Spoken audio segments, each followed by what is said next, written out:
Si vous ne le savez pas, je vais vous l'apprendre. L'Arcom a pris la décision démocratique, bien sûr, de classer Philippe de Villiers en tant que personnalité politique, ce qui entraîne un décompte de son temps de parole sur CNews.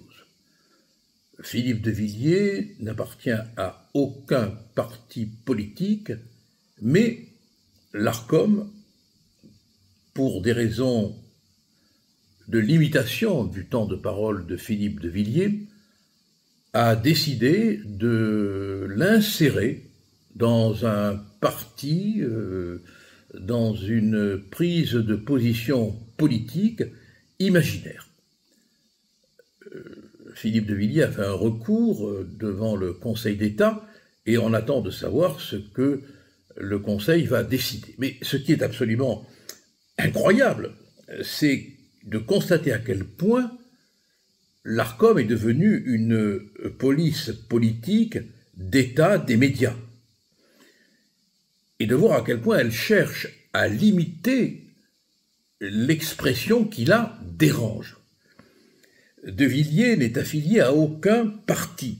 Il est sans mandat, si ce n'est qu'il est mandaté par la richesse de notre histoire, par la grandeur de notre histoire, par la beauté de notre pays, par l'amour aussi de notre pays, et que quand il s'exprime, il parle au nom de cette histoire, au nom de cette identité, au nom de cette France que l'Arcom veut absolument enrégimenter dans un parti politique estampillé et surtout décompté.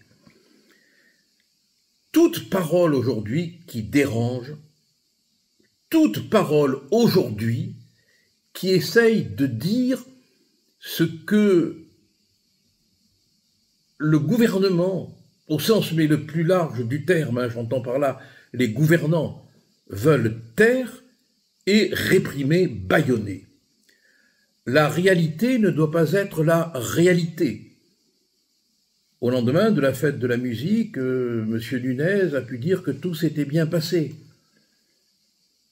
Tout ce qui dénonce la réalité, tout ce qui dit la réalité doit être poursuivi, pourchassé, frappé de mutisme. Tout ce qui s'oppose à la pensée unique, mécanique, mortifère de cette époque doit être combattu par ce que j'appelle les mondanités administratives installées, décorées, rémunérées, subventionnées, cooptées. Il n'y a pas de contre-pouvoir en France. L'Arcom est un organisme composé par des désignations de personnalités politiques et son président est désigné par le président de la République. Et si on fait un examen de toutes les désignations dans notre pays, on constatera que c'est souvent le président de la République qui désigne le président, comme c'est le cas par exemple pour le Conseil constitutionnel. La pire des dictatures est la dictature administrative, d'après Hannah Arendt, dans son livre sur l'origine des totalitarismes. Tout commence par la dictature administrative. La pire des dictatures, c'est la dictature de la légalité.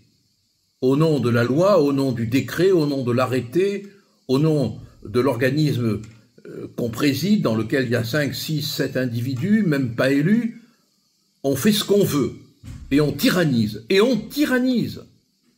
Parce que vouloir empêcher Philippe de Villiers, en l'incluant dans un temps de parole politique, de s'exprimer librement comme il le veut, c'est vouloir, quelque part, entamer son temps de liberté de parole.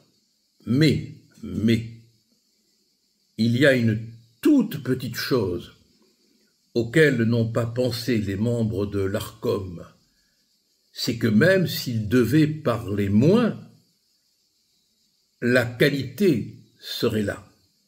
Et le troubadour ou le trouvère des mots continuerait à tambouriner sur toute l'histoire de France, sur toute l'histoire de nos amours perdus, sur toute l'histoire de nos identités saccagées, sur toute notre France qui est de plus en plus abîmée. Je ne sais pas s'ils vont arriver à réduire son temps de parole, mais en tout cas, vraiment, les nains, oui, les nains, ce sont bien eux